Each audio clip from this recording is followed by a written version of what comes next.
Hello everyone, welcome back to 100 Ways to Motivate Yourself. Here we are with part 23. I'm Walt and I'm talking to you all about these principles all the time. So here we are, 23 parts in. This one is a pretty interesting one, and this one is to just be unexpected. Now, he really talks about this in terms of creativity. That so many people think, I'm not creative, I'm not good at art, I'm not good at writing, I'm not good at whatever. And they think that then they're not creative, that there's nothing there. And he's saying, actually, everybody's a little bit creative, and really, creativity has to do with being unexpected, not originality. We shouldn't have to come up with original ideas, but we can come up with unexpected ideas, and that's what creativity really is.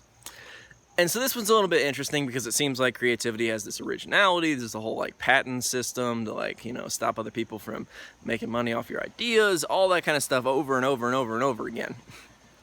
And regardless of that, it really doesn't come back to originality, because when you think about stories, think about Joseph Campbell, the whole monomyth idea, the fact that basically every story is really the same story told over and over and over and over again. Every story seems to have certain plot elements.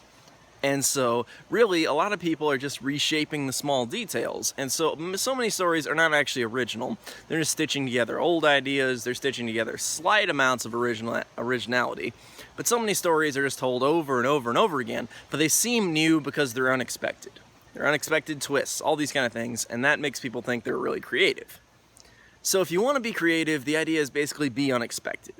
So when it comes to motivation, when you can do things that are unexpected, when you can think of things that are unexpected, it really gets you outside the box. And I think that's the main thing with part 23 here.